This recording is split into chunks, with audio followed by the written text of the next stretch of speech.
Right, that's it. Right. We have Waddy 3 on. Woody 3 on. Mr. Scott Makita, how we doing? And T, as always, we are looking into the best Halloween show Phish ever did, 11/2/98. Indeed. Yes, it was the night after Vegas. I know one of us was at Vegas, so why don't you give us some background about what Vegas was like and what led to the Harpua story? 2 nights prior, because this was the second. Right, so right. Because the off night, as Trey talks about during the show, they went to some little bar outside of Salt Lake. The Dead Goat. Dead Goat, right. Dead Goat. And did karaoke and played, what was it, Driver? Or no, Bittersweet Motel. Bittersweet Motel. I think they played a couple other tunes, and then some of the people there jumped on stage with them. And yeah, everybody. He said he got everybody on stage. Even the waiters in the audience. Yeah, all 8 people there. Audience. Right. All the wait staff, the bartender, everyone was on stage singing. That's right. Do you have your mic on the right setting? Oh no, I don't. Good call, Kev. Yeah, it's called live TV. Good call, Kev. I meant to do that. Right. Scott and I, just a heads up for everyone, Scott and I have been working for a few months now on a project. We've gone through all of summer 98, Europe and the United States, and we're going to figure out something where we're going to run through it. I think it's 2 parts, Europe and the United States. Compare and contrast. So let me ask you, Scott, off the top, where would you put this minus the Dark Star, even, like you said before we came on, in 98? Dark Side, not Dark Star. Side, right. But, I mean, all right, so you want to take that out? I would say it's still take that out as a regular, because it was an hour before they started Harpua. I mean, it was still easily an above average show. I mean, the first set I think starts out great.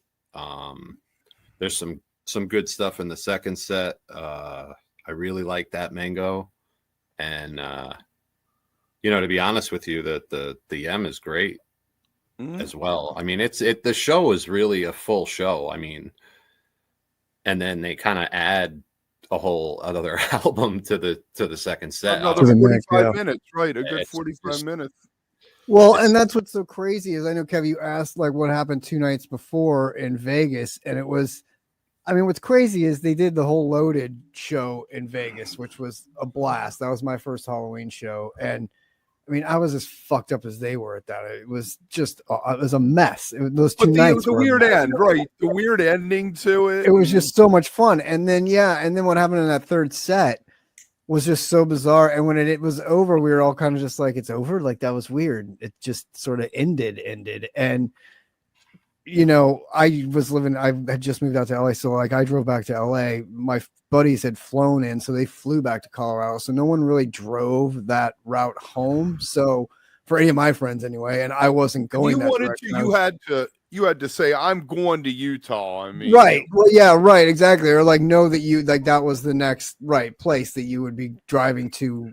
So yeah. And it seemed like that was a skip over anyway, because everyone was there for Halloween, right? Like it was like still a hangover show from Halloween, basically in Utah, which Kev, as you and I talked about before, going from Vegas to Utah, 2 total no tolerance states back in 98. So you're not driving dirty. And that's a long way of driving and a lot of driving and partying. You couldn't even really drive with long hair. You couldn't even drive hippie. Not let alone drive dirty. I mean, you had a VW bus, you were getting pulled over twice at least. Yeah. So there was a lot of factors of why there wasn't a lot of people going to this show, I think. Yeah, what was it, like a 15,000 person venue and only 3,200 showed up? Something like that? Something like that. Let everybody on the floor. Let everybody down on the floor. Yeah, exactly. That's interesting when we get to the crowd reaction later, that there were that few people and the reaction is. But let's break this down bit by bit. I mean, this first trio, just the Tube, simply fantastic. Got the second Tube jam, but even without that Tube was a stand-up, solid-ass Tube. But getting that second jam, what? I mean, not for nothing. I when I went to Phoenix on 7/21/98, they did kind of a Tube and then a Tube reprise, but it was almost like a tease. It was short, they didn't really like redo the whole jam. They fucking did the tube, the jam, ended tube, and then did the jam again in full. Again. It like fully ended, and then they were like, you know what? Stupendous opener. Just phenomenal. Like, it was such a great opener. Like, what a great opening song for the, like, it really set the tone for what was to come. Like, it really was like a unique show, because you're like, this is a powerful statement opener. And then the Drowned. And the drop into Drowned is just butter smooth. Why don't we take a listen to that? Yeah, I should have faded it out earlier than I did, but it's just, so I mean, good. The transition, it's just so seamless. It makes me wonder what happens sometimes these days when it's a complete train wreck. Right. I think some of it had to do with sort of just, I mean, notice the speed at which they play with in this time. It's like, it's, you know, we talked about early on, it was sort of this chaotic, and they were trying to control that sort of chaotic sound and bring it all together. And now it isn't that controlled, because it's like, even that jam with that tube is so spectacularly jammy, but also like faster than you expect. You know what I mean? Than what you get today. Because today it takes a lot to get into that area of the jam, because it's so spacey and so slowed down and so broken up a lot of times. That Trey also gave what, 10, 12 bars of strumming it, letting the band know, instead of just dropping into it and, you know, yanking the band into a left turn. I think they knew what they were doing already at this point, and they were fucking amped up, man. And they came out of the gates just fired up. And I mean, you hear it throughout the tube. The jam and Drowned, also exceptional. And then you know, they kind of kick back a little bit with the Jesus Left Chicago, but I don't know. Right. So good. Yeah, you're gonna have a perfect side of a tape there, though. I mean, just those 3 songs back in the old days. I think we got Scott froze on us. Oh, Scott froze. I am frozen. What's up with that? Can you hear me? I can hear you. Yeah, we can hear you fine. Yeah, it's a great shot. Yeah, no, I don't love it. What the hell's happening? Damn new camera. Well, how about this? This was also, Kev, wasn't this like 14 minutes or 12 minutes? I mean, this was another long. It was like 14. It was 17, 17, and 13 or something. Yeah, crazy. I mean, and so to Scott's point, the jam in this song was fantastic. Like, it was such a jam. Like, it was crazy that it was so cool to hear that. And it was like not what you expect either when you hear the song. And Fishman, it was so good. It sounded so good. It was, especially in the 2 spot there. It was such a perfect second song. There he is. He's back. That was weird. There it is. Right. So another fantastic segue. Why don't we listen to that other segue? And because I think I was frozen. Huh? What the fuck, man? Yeah, I was going to show it while you were frozen, and then we can talk a little bit about it on the other side. Because that's your cue. That's your cue for next time. As soon as I freeze, right. I feel like this Jesus Left Chicago is different than a lot of other ones they do because of Page, but we'll get to that in a minute. Here we go.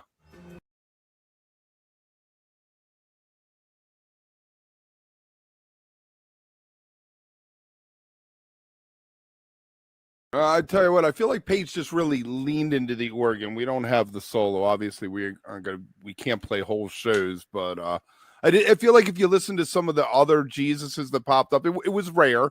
I mean, at this point, like Drowned was 3 times a year. Jesus was a couple times a year. It had fallen off from the year before.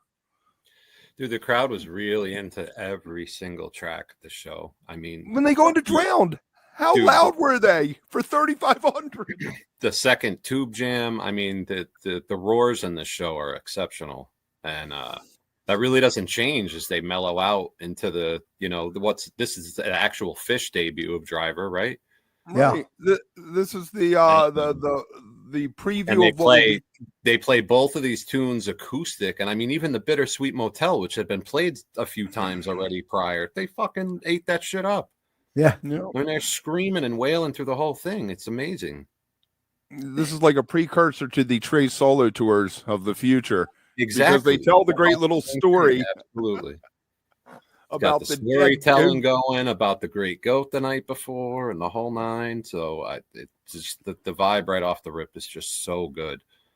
And I don't know if they didn't hit the goat, like, does this ever happen? That could have been the fuel that lit the fire, and they were up for fucking anything for this show. And that was the thing, is it reminded me of that, like seeing them today, like how Mike likes to cruise around at the festival or like go through the lot at Shakedown sometimes at shows and stuff, and they or play even, like coming out to the Taper's Choice show at Night Zero, right? Stage. Fuck yeah, exactly, and playing and goofing around and shit. It just shows that, like, even back then when they were like much younger and having much more fun doing it, type thing, or like doing it as in between nights and gigs and stuff. But you can hear the excitement even in Trey's voice talking about it at the show, about how much fun they had the night. Like when he's telling the story about getting everyone, he's like, it was like, you could tell it was like one of those Trey things where he thought it was the greatest idea in the world to get everybody on the stage with him, and like, and he's cracking himself up by doing it. And and I think while telling it, he thinks it's the greatest story ever told, and like he just cracks himself up. You love it. And I think that is part of the spark that led to all of this. That, and like knowing the low ticket sales compared to the rest of the tour was just one of those things that's like, hey,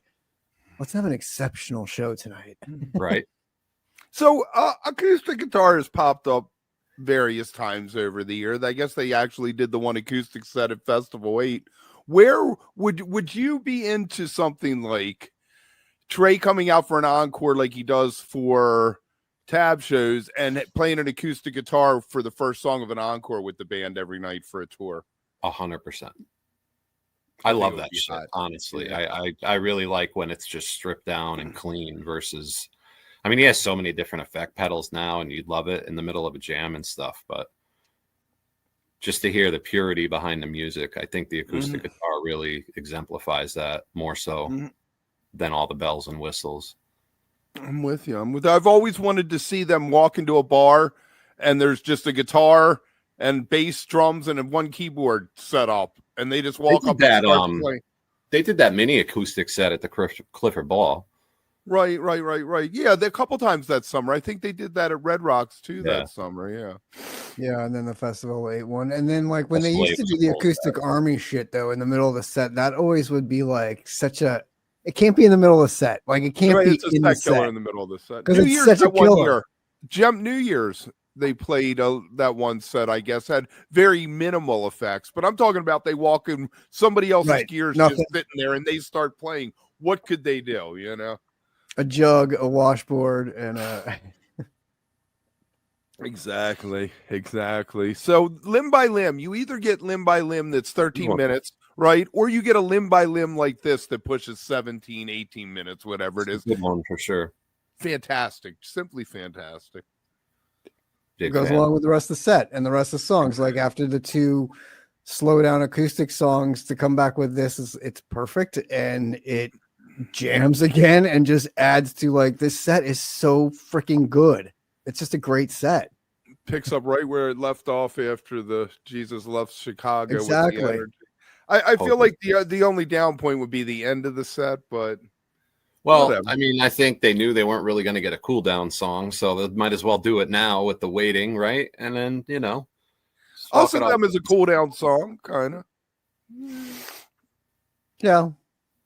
But that's not their song, there was the pressure behind that. That's a whole, you're doing a whole fucking thing right after you just did a whole fucking thing, and it's just the spontaneous fucking way that this came about is I just like it chills, man. The whole second set is like chill because it's like it's coming. So like even as you're starting the second set, you're like, oh my god.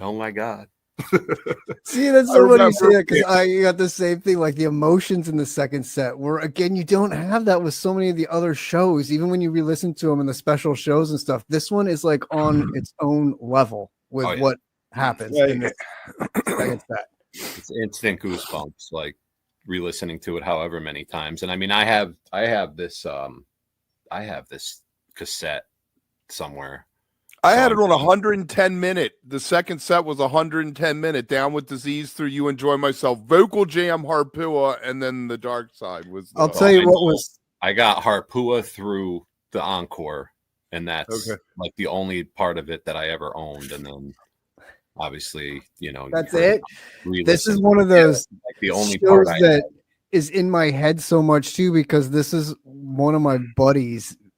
I told Kev this, figured out back in the day how to like burn, like take the tape and like put it on the computer and then burn a CD from it. So like he made us all Dark Side CDs, like this whole, and like put like the Dark Side cover, like put in the jewel case, like made these little things as gifts for all of us. And it was like the coolest. I was like, this is like, oh my God, I can listen to it in the car and CD quality. Right. And so like I listened to this thing so much and never did it not ever get spoiled or like ruined or like not as effective as it was. And then not hearing it for a little while and re-listening to it now, the emotions, it's so good. Like it's so crazy good. And it's just, I don't know. I was saying this to Kev too. Like you don't know anybody, like I don't think it gets talked about enough because nobody was there. Like nobody, it wasn't one of those like things that like Big Cypress or something where people still like bring it up because like, oh yeah, I was there, like blah, blah. No one was at this show. Like nobody was at this show, so nobody is like, oh yeah, that was fucking the greatest night of my life. Right? If somebody it's like the most unbelievable thing. People say they were a Big Cypress. You're like, yeah, you probably were. There were 70,000 people there, whatever. Exactly.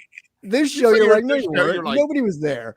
Nah, you weren't. And nobody talks about it because it was only because again, 3,200 people and like probably 100 of them were Utah, like from Utah. So like they like it's a unicorn, mythical, magical show.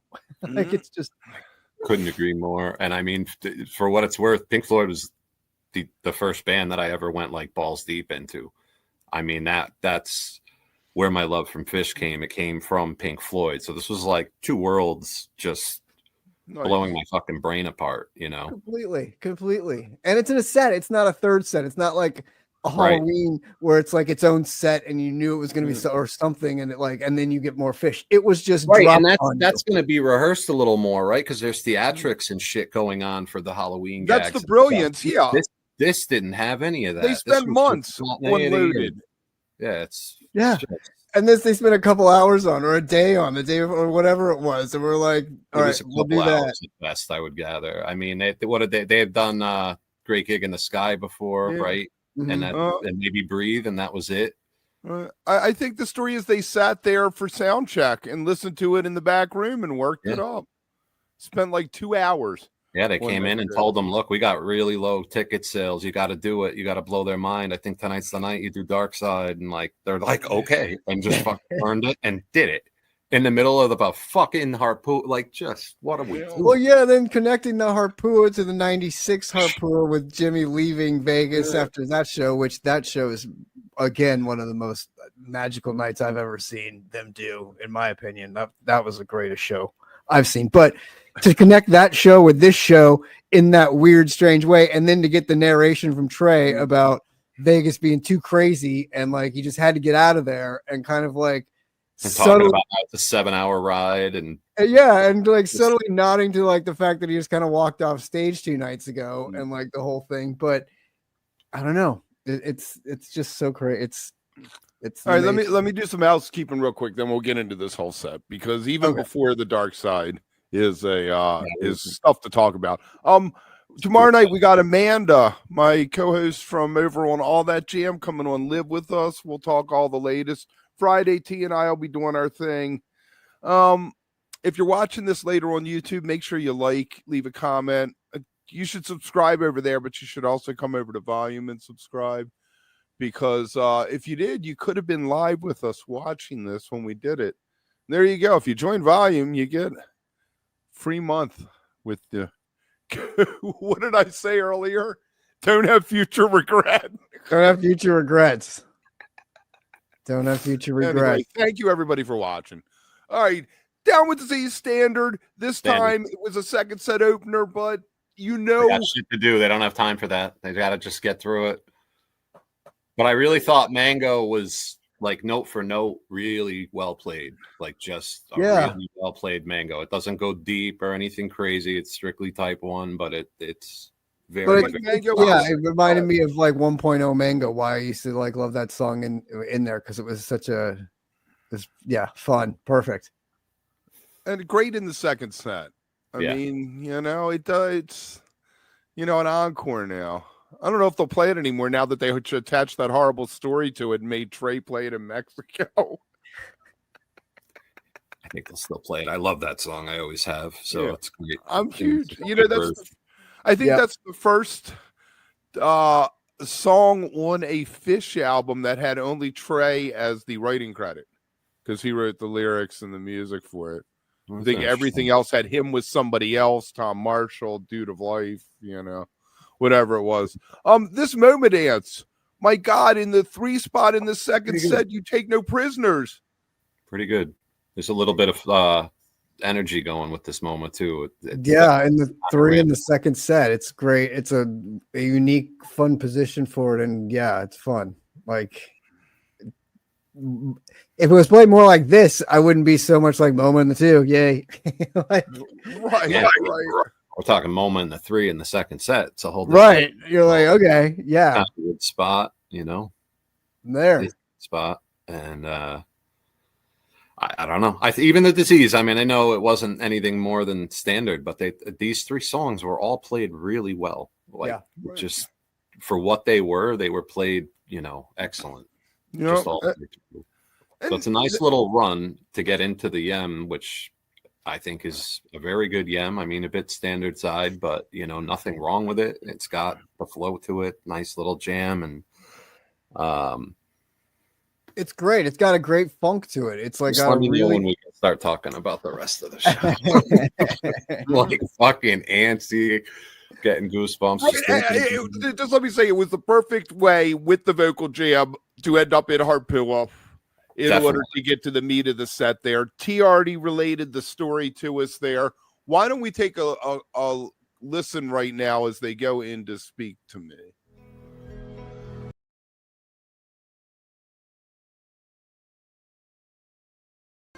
I mean, it's so good. And when he comes in and hits the first note, the crowd goes crazy again. When they go into the second verse, the crowd goes crazy. And then when they go into the next song, the crowd goes crazy again, because they're like, oh, it's not like the first 5 or 6 songs. They just you're like, oh, it's not just a one-off. Yeah, they're really doing it. Like it's nonstop. I think after On the Run, people thought, okay, they're going to do Harpua. They've already been 75 minutes in this set, because the crowd goes nuts again when time starts, and why don't we check that out?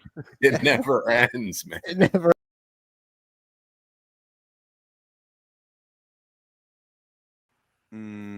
It's so good. Gotta love that. But yeah, so the time, I guess time is the only thing, because people love my insightful criticisms. Yeah, I feel like it's the only one that Trey didn't really hit the guitar in the beginning. Like, he wasn't quite sure how to play it, but they picked it up. I have no complaints, honestly. Oh, I'm not complaining. Yeah, it's one of those where you can't even give notes on it, because imperfections are not audible, are part of it, because they're like basically. We'll hear no negative comments today. It's one of those things where they're basically, on a whim's notice, they're basically a cover band tonight doing this just for the fuck of it, and it's fine. Like, the fuck ups are part of it, like you said, Scott. Like, it's all. Right, built-in Fishman tune. They're perfect imperfections, man. Yeah, exactly. Yeah, my only complaint would be they could have jammed out Any Color You Like a lot more, because I wish they did. It's like my favorite. I know, and it's built for it, but it's 3.5 minutes. It's like to time, like when they did the Bowie album. Like, it's just, there's no frills. It's cut to time, and like, we're gonna do this straight up. And why is you can't knock them for that. But they don't have a lot of funk tunes, and this has always been one of my favorites. And then it's 98, so they're in that funk period, and it's just so fucking perfect. This song should make a comeback either on its own as its own song, or in the middle of a jam and go into it. I've been saying it forever. And blow everyone's mind away. Tweezer, Any Color You Like, back into Tweezer. Are totally. you kidding me? It makes so much sense. This and Ventilator Blues, when they did the Stones show, are the 2 songs that I wish would come back into. I'd like to hear Casino Boogie again from that album. Yeah, that would be fun too. But Ventilator, I always felt like it's such a great Fishman song to just. If they didn't do Ventilator Blues during COVID, They are going to do it. That's too on the nose for them. They wouldn't have done that. That But New Year's everything's show right got until canceled. under any circumstances forever. They don't care what's going on in the world. Everything's right, and they're going to continue to tell you. Exactly. Tell you Everything that. is right. Yeah. Yeah, last week we had Lisa from Sirius XM one, and we got into a little bit about being out of touch with your lyrics, so to speak. Just a little bit there. Anyway, brain damage Eclipse, good for you. Yeah, I mean, bro, It was a good try. I really like that. I wish that's another thing. Like Eclipse, you don't have to do the brain damage part, but Eclipse would be great to close an encore out one night, just out of somewhere to start the all that you know. There's so many great fucking Floyd tunes that fit everything Phish does, and it's like the anything off Obscured by Clouds. Can we get something off Obscured? Play anything from this band, and this night they fucking did. They played the whole goddamn album from start to finish. I mean, I just, it's so good, man. It's so good. It has a long-lasting effect on you, no matter how many times you listen to it, like T said earlier, or how long it's been. You put this shit back on, and you feel the energy in the room. You know what it is? I said this to Kev on the other thing we were talking about. What was it earlier today, Kev? But it's a legendary performance. Like, it's truly, in every sense of the word, it's a legendary performance. And this is the stuff that legends are born with. Like, to be a legendary band, you need to play legendary performances. And this, in the great pantheon of Phish everything's, this is a legendary performance. It's such a, and like we said, it doesn't get talked about a lot, which makes it even more legendary and obscured in that fact that it is this total diamond in the rough that not many people break out and talk about a lot. But it's so who they are and what they are and why they did it, and then to nail it the way they nailed it, and for that crowd to be that energy flowing off of them. I mean, 3,200 people, and they heard those people go nuts for those songs too. Even in that, for a band that plays off of 18,000 people throwing their energy back at them, to have 3,200 and make up for the other 17,000 that are missing or whatever is outrageous. And I don't know. I mean, this is one of those. We talk about 1.0 Phish all the time, but this is part of the reason why they were brilliant. They still are, but they were brilliant. They were fearless. They did shit like this. It's magical. And they did it well. I mean, they did it, and they did it well, and they did it on the fly pretty much, which is again just after 2 nights ago, playing one of the legendary albums already of and playing it incredibly, and then having the weird meltdown that happened, and then picking up 2 nights later on their next show and doing this. It's just doing it well. Just where would you put this in there? I think it's probably the best Halloween show they did. Well, I was going to say that. I think it's number one if you put it in the category of Halloween shows, which it doesn't get put into, which is so funny too, because it's not a Halloween show, but it is it's so funny because it never gets talked about it. But I put it above all of them, really. Like, honestly, every one of them. And too much hype on the actual night of Halloween. That's the beauty of this. There was no pressure. Right. It catches you by surprise because, like, oh, Halloween already happened, and what? They're doing this again? They're covering another whole fucking album? I was emailing people. Not just an album, like the best album, longest charting ever on the Billboard charts, fucking album, like everything about it. Yeah, well, I bet you Taylor has something to say about that. She has like 27 albums on the top 100 right now, the top 27 albums or something. The Pink Floyd's Dark Side of the Moon was on the Billboard charts for, I think it was 752 straight. Right back in 80. First time I heard about the album, I was 12. I was 12 back in 83, and I read a newspaper article that it had been on the Billboard charts for 500 weeks. So I went out and bought the album. It just kept going. And then it like reappeared after they released a remastered one, and it was like back on there again, and it's probably still running now. Right.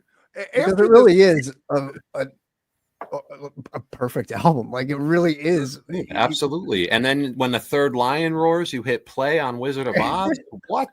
I And mean, it's one of those too, you know, there's very few albums that not only are made to listen to front to back and not skip anything, but that you can listen to front to back and not skip anything and get all the way through and be like, okay, that's an awesome album. I You don't get need new headphones. You're like, I'm putting this.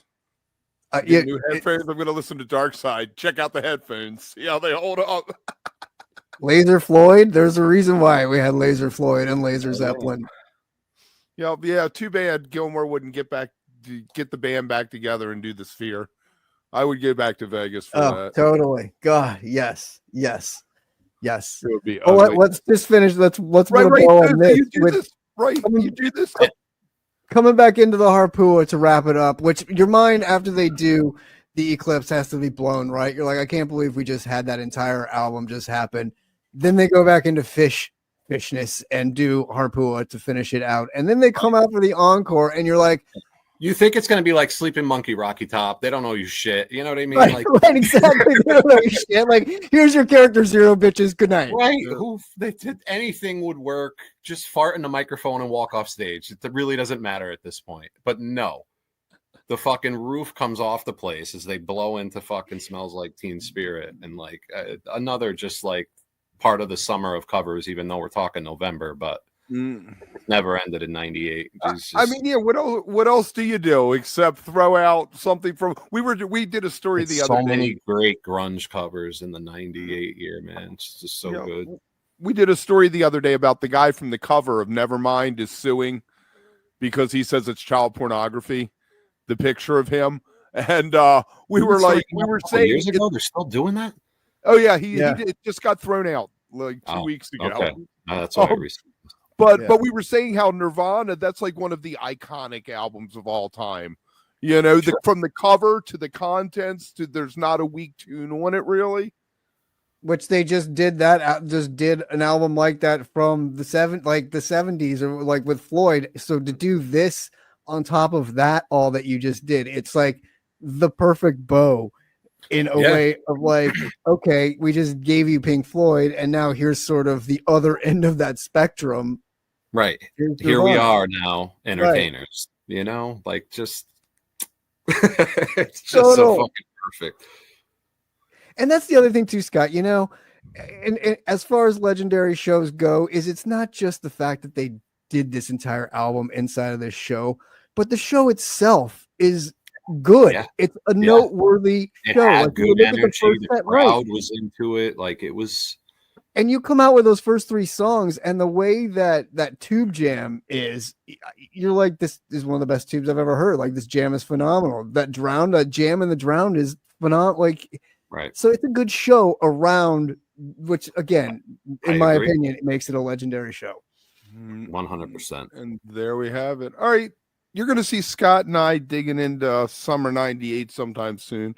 We have a lot of space between now and when Trey appears. Are you going to go to any of those Trey shows? Those shows sold out so fucking in quickly. 10 seconds. Yeah, I know. So it was I didn't get tickets. I'm not really in the hunt at this point. And I'm kind of if it falls in your lap, you'd hop the train. Yeah, you know, if it happens. But I know my wife would like to go to that, but unfortunately, I did not have any success getting tickets for that. So we'll see. There you go. New Year's. Another problem. Right. Dude, I mean, I'm in less than 900 people waiting in front of me on the on sale, and somehow when I get in, there's literally nothing but behind the stage. Right. I am priced out of 20,200 venue. Like, you can't only have these seats left if there were only 900 people in front of me. That's not possible. It's not possible. I don't think, you know, and that's the fucked up thing, man. I told Kev this, like, I jumped into it just to see what a shit show it was going to be because I really had no intention of buying New Year's tickets because I was like, I'm probably not going. So I got in. Dude, I had to reset my password because it wouldn't let me in. So I literally got in after it had started, like right after it had started. Then I finally got everything in and it let me in. I got in and it was like, you're in the waiting room, wait. And then it kicked me right into the ticketing room. And like everything was available. And I was like, what's happening right now? Like, what is this? Yeah, it was insane. I've never had that happen. And so I sat there. Struck gold? narrator, he did not buy any tickets. I did not. I was nice. I went in there and I was like, I can get section 119, row 3, seat 3. And I was like, that is like the greatest spot I would ever want to be in. And I had it in my cart and I was like, if I do this, I'm going to end up selling it. I'm not going to go. And I was like, I don't want to take away someone else's ticket by like doing that. So I'm just going to like put it back out. My ticket, T. That would have all worked out well. But it was only one. And I was like, who am I going to go? Like, you know, so anyway, I couldn't believe it though. And you know why? Because my vibes going in it were like, I don't give a fuck. It's not going to happen. I know what I did. And it totally worked. Had I been like, I have to get them. I would have. So it's all bullshit. It knows. Bullshit. Speaking of Ticketmaster, go down to the New Jersey Federal Courthouse October 17th and support our boy Tommy Dorfman. Go watch go watch the thing actually that we just posted about him, and then go down there. You know, he is fighting the good fight for us. All right, thank you, Scott, so much. I will be in touch with you sooner than later. Hang on, so we make sure everything gets uploaded. Thanks, Scott. This was fun. This was a lot of fun. Come back. Let's talk more. Always a pleasure. Thanks, boys. This is awesome. Miss you being around. All right. What's up, dog?